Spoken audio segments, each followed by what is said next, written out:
The 20th hijacker. Let's play hardball.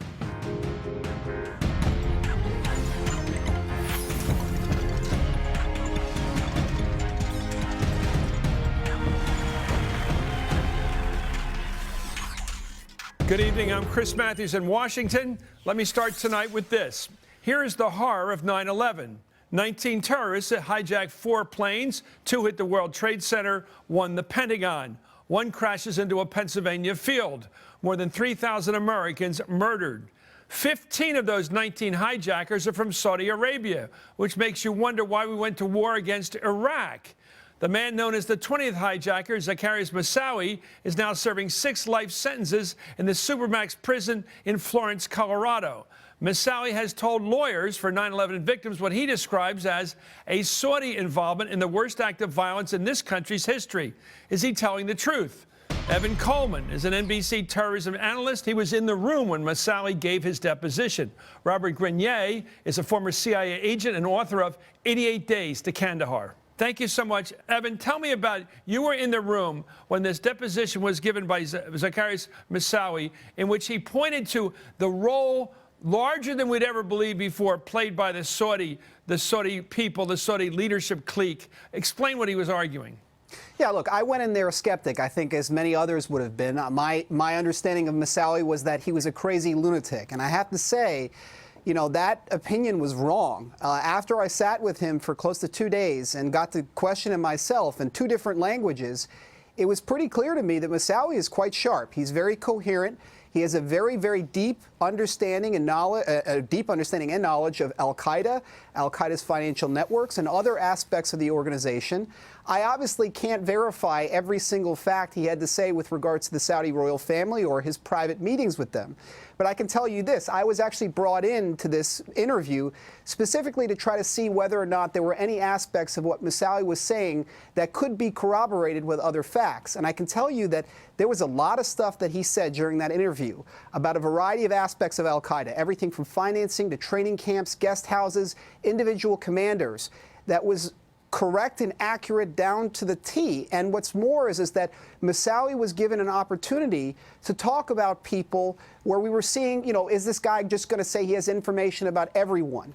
Moussaoui declined those opportunities. When he was given a name of someone who he didn't know, he said, I don't know that person, I don't have any information about that person. He was very specific about the people who he identified and who he laid the blame on. Whether or not everything he said is true, it's difficult to say.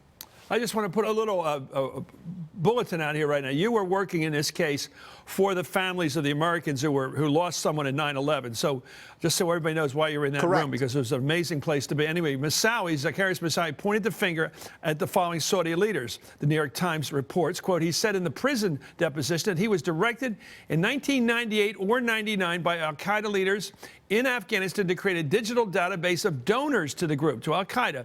Among those, he said he recalled listed in the database were Prince Turki Al-Faisal, then the Saudi intelligence chief at the time, Prince Bandar bin Sultan, the longtime Saudi ambassador here to the United States, Prince Al-Walid bin Talal, a prominent billionaire investor, and many of the country's leading clerics. Now, I want to show you something, an interview I have right now. I want to show you what happened to me. In the months right after 9/11, I interviewed Prince Bandar, who was mentioned there, Bandar bin Sultan, who was then Saudi ambassador to the U.S. Here was his reaction to my argument that a lot of people in America thought that the Saudis played a game. They paid Al-Qaeda off. They left their kids alone. There was a younger generation. Let them go around the world, proselytize, cause trouble, commit terrorism, as long as they left the country of Saudi Arabia alone. Here's how he responded.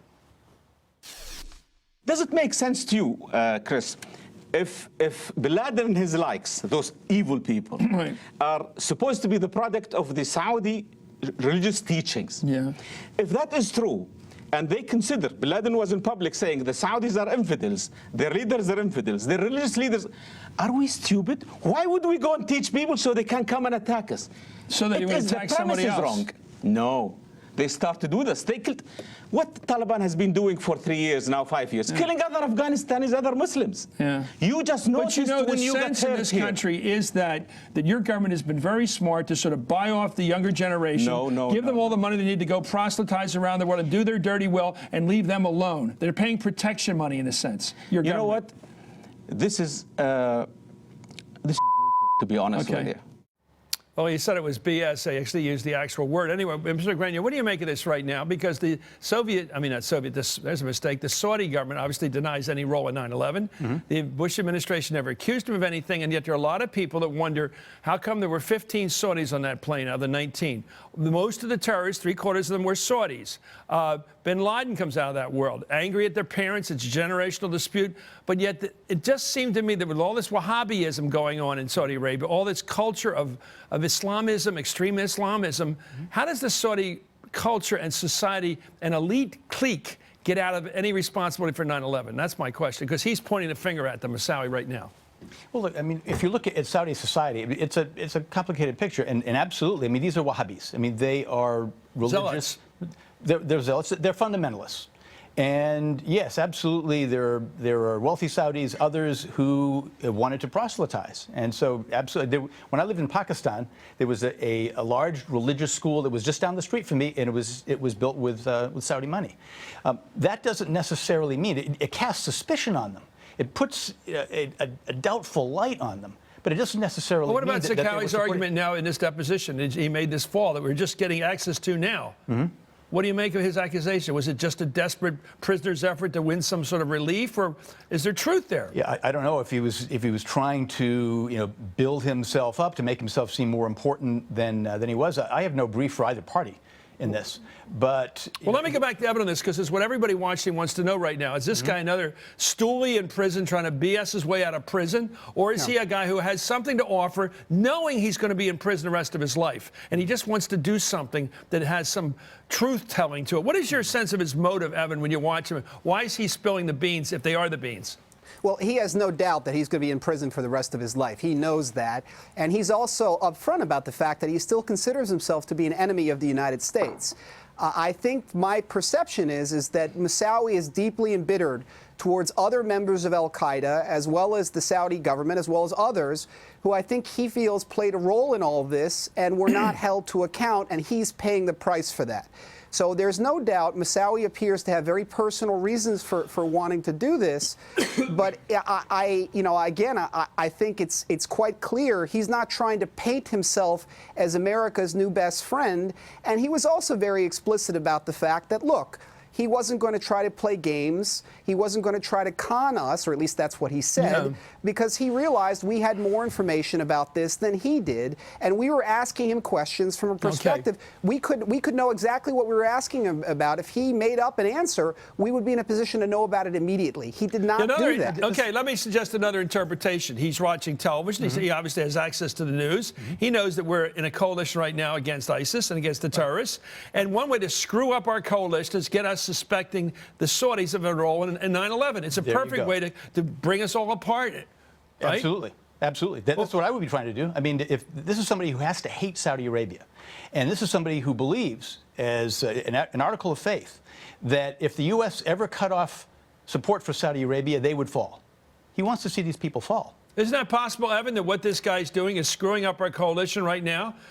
It's always possible, and I think one of the only justification here for withholding this information is if it had some tremendously deleterious impact on U.S.-Saudi relations. But there's two things to say about this. Number one, my understanding is that Moussaoui has been emphasizing this information, or has been trying to put forward this information for longer than Saudi Arabia has been part of our coalition in Iraq and Syria. So that simply doesn't make any sense. I think the other part about this is, again, Moussaoui appears to have had this long-standing sense for a while. I really don't think this is born of anything recent. Moussaoui is very clear about this. Now, again, I think everything he says should be measured up against any information we can. Any information about his travel records or others, if we can verify this with official information, we should do so.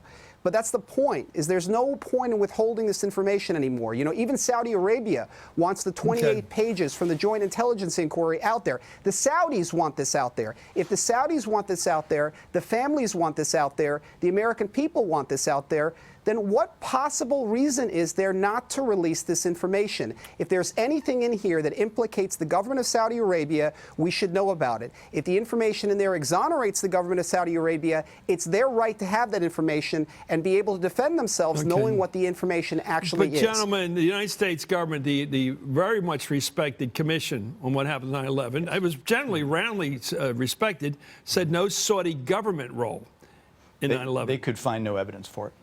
What about this idea? What about? Let me get back. Evan, you make a point here. I think it's debatable, but it's a good point. He says they should release these 24 pages of the Senate House Investigative Committee on 9/11. Now, I know there's always a problem, and I understand it. The decency factor. Do you release raw data? I mean, people say the wackiest things to FBI agents. Do you just throw it out there, and somebody could be a truther out there? Somebody could just be throwing out the theory that this, and all of a sudden that becomes gold.